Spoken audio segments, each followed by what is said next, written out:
अतः यह प्रस्ताव रद्द किया जाता है। सरकार प्रस्ताव पर चर्चा न करवाकर अपनी नाकामियों को ढक रही है। सरकार हाय हाय, सरकार हाय हाय, सरकार हाय हाय। कृपया सदन में शांति बनाए रखें। विदाई कार्य। माननीय शिक्षा मंत्री जी विधेयक नई राष्ट्रीय शिक्षा नीति 2020 की पुनर्स्थापना के लिए अनुमति का प्रयास करेगी। माननीय शिक्षा मंत्री जी। माननीय अध्यक्ष महोदय, मैं विधेयक नई राष्ट्रीय शिक्षा नीति 2020 की पुनर्स्थापना की अनुमति चाहती हूँ। प्रश्न यह है कि विधेयक नई राष्ट्रीय शिक्षा नीति 2020 की पुनर्स्थापना की अनुमति दी जाए। जो प्रस्ताव के पक्ष में हैं, कृपया वे हाँ कहें। जो प्रस्ताव के विपक्ष में हैं, कृपया वे ना कहें। अधिकतर सदस्य हाँ कहते हैं, बहुत कम सदस्य ना कहते हैं। मैं समझती हूँ कि हाँ की जीत हुई है, हाँ की जीत हुई है, हाँ की जीत हुई है।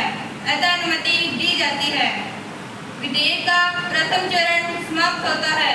कल विधेयक का द्वितीय चरण प्रारंभ किया जाएगा।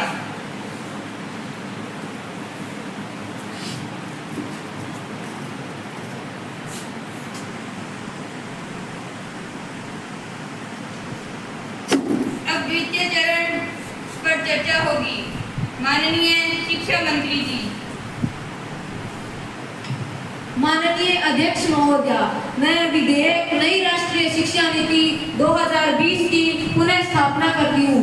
माननीय शिक्षा मंत्री जी नई राष्ट्रीय शिक्षा नीति 2020 पर प्रस्ताव।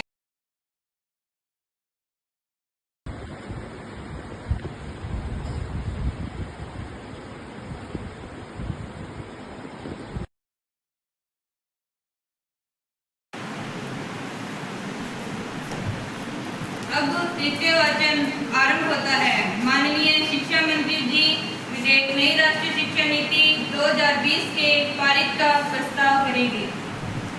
माननीय शिक्षा मंत्री जी। माननीय अध्यक्ष महोदया, मैं विधेयक नई राष्ट्रीय शिक्षा नीति 2020 का प्रस्ताव पारित करती हूँ। खंडस विचार। अब विधेयक के खंडों पर विचार होगा।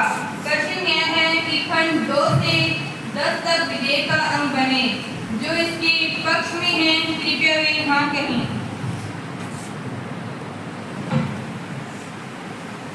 जो इसके विपक्ष में हैं कृपया वे ना कहें। अधिकतर सदस्य हाँ कहते हैं, बहुत कम सदस्य ना कहते हैं। मैं समझती हूँ हाँ का बहुमत है, हाँ का बहुमत है, हाँ का बहुमत है। अतः खंड 2 से 10 तक विधेयक का अंग बन गए हैं। अब प्रश्न यह है देशों का आकर्षण छोड़कर अपनी संस्कृति की ओर आकर्षित होंगे। नई शिक्षा नीति से अलग अलग संस्थानों के छात्रों को अपने एजुकेशन क्रेडिट स्थानांतरण करने की सुविधा मिलेगी। देश के स्कूल खेल अकेडमी से जुड़ेंगे, जिससे छात्रों में नेतृत्व कौशल को बढ़ावा मिलेगा। व्यावसायिक शिक्षा शुरू होने से छात्रों में व्यावहारिक अनुभव, कौशल और आर्थिक स्वतंत्रता मिलेगी। भारतीय शिक्षण संस्थानों में अंतर्राष्ट्रीय छात्रों का नामांकन बढ़ेगा। नई राष्ट्रीय शिक्षा नीति में राज्य शिक्षा बोर्ड को CBSE से जोड़ा जाएगा, जिससे पूरे देश में एक समान शैक्षिक ढांचा तैयार होगा। स्थानीय भाषाओं से क्षेत्रीय पहचान को मजबूती मिलेगी और भारत समृद्ध होगा। मैं इस विधेयक का भरपूर समर्थन करती हूँ। धन्यवाद। माननीय शिक्षा मंत्री जी। माननीय अध्यक्ष महोदया, मैं उन सभी सदस्यों की आभारी हूँ जिन्होंने इस विधेयक का समर्थन किया और उनके प्रति भी आभार प्रकट करती हूँ जिन्होंने रचनात्मक आलोचना की। मैं उन सभी सुझावों के प्रति आभार प्रकट करती हूँ जो सदन द्वारा दिए गए। अध्यक्ष महोदया, नई शिक्षा नीति 2020 इसरो के पूर्व शिक्षा कमेटी के अध्यक्ष डॉक्टर के कस्तूरीरंगन ने इस मसौदे को बड़ी मेहनत से तैयार किया है। यह एक ऐसी यात्रा रही है, इसमें हर सदस्य ने व्यक्तिगत और सामूहिक रूप से हमारे देश के व्यापक परिदृश्य के विभिन्न आयामों को शामिल किया गया है। माननीय अध्यक्ष महोदया, मैं सदन को विश्वास दिलाना चाहती हूँ कि नई शिक्षा नीति में RTE के साथ कोई खिलवाड़ नहीं होगा, बल्कि इस शिक्षा नीति के द्वारा सशक्त और नए भारत का निर्माण किया जाएगा।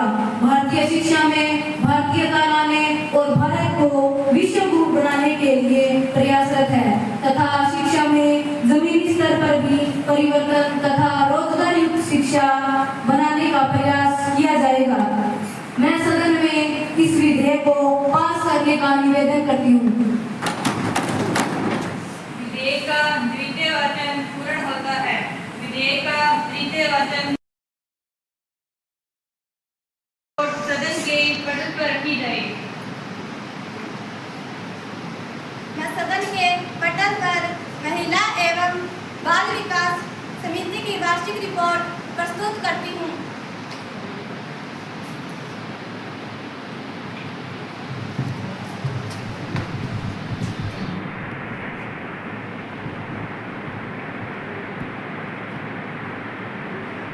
लोक लेखा समिति की वार्षिक रिपोर्ट सदन के पटल पर रखी जाए। मैं वित्त मंत्री होने के नाते सदन के पटल पर लोक लेखा समिति की वार्षिक रिपोर्ट प्रस्तुत करती हूँ।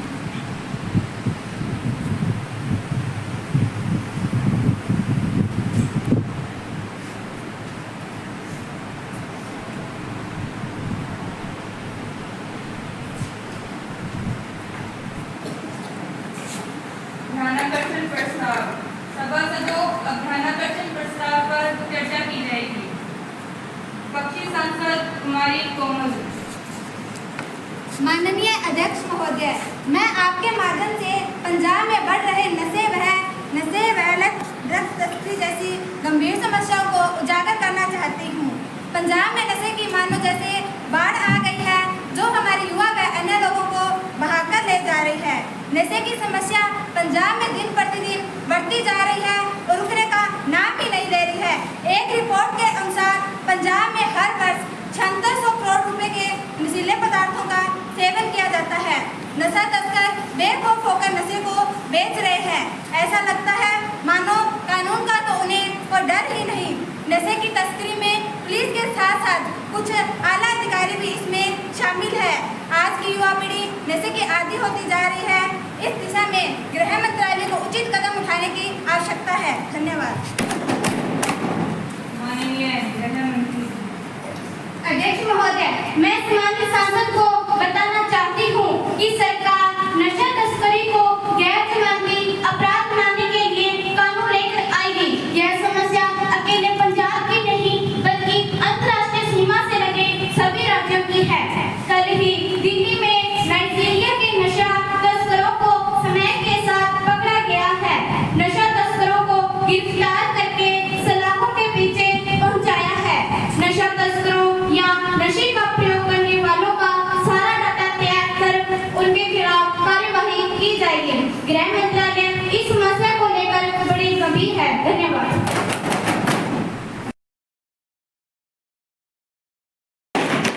माननीय प्रधानमंत्री जी। माननीय अध्यक्ष महोदय, मेरे विपक्षी सांसद द्वारा नशे को लेकर जो चिंता है उसकी मैं सराहना करती हूँ।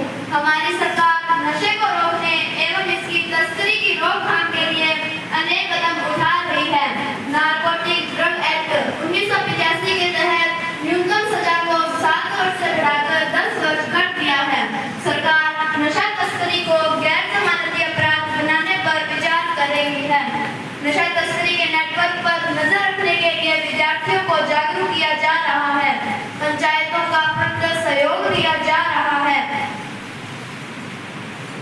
स्कूलों में एंटी ड्रग सेल गठित किए जा रहे हैं। जो भी राजनीतिक व अधिकारी नशा तस्करी में संलिप्त पाया गया तो उसके विरुद्ध सख्त से सख्त कार्यवाही भी की जाएगी। धन्यवाद। विशेषाधिकार हनन। अब माननीय प्रधानमंत्री जी। माननीय अध्यक्ष महोदय, मेरे विपक्षी सांसद द्वारा नशे को लेकर जो चिंता है उसकी मैं सराहना करती हूँ। हमारी सरकार नशे को रोकने एवं इसकी तस्करी की रोकथाम के लिए अनेक कदम उठा रही है। नारकोटिक ड्रग एक्ट 1985 के तहत न्यूनतम सजा को 7 वर्ष से बढ़ाकर 10 वर्ष कर दिया है। सरकार नशा तस्करी को गैर जमानती अपराध बनाने पर विचार कर रही है। नशा तस्करी के नेटवर्क पर नजर रखने के लिए विद्यार्थियों को जागरूक किया जा रहा है। पंचायतों का प्रखर सहयोग दिया जा रहा है। स्कूलों में एंटी ड्रग सेल गठित किए जा रहे हैं।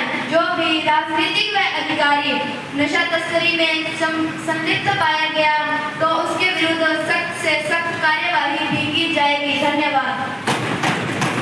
विशेषाधिकार हनन। अब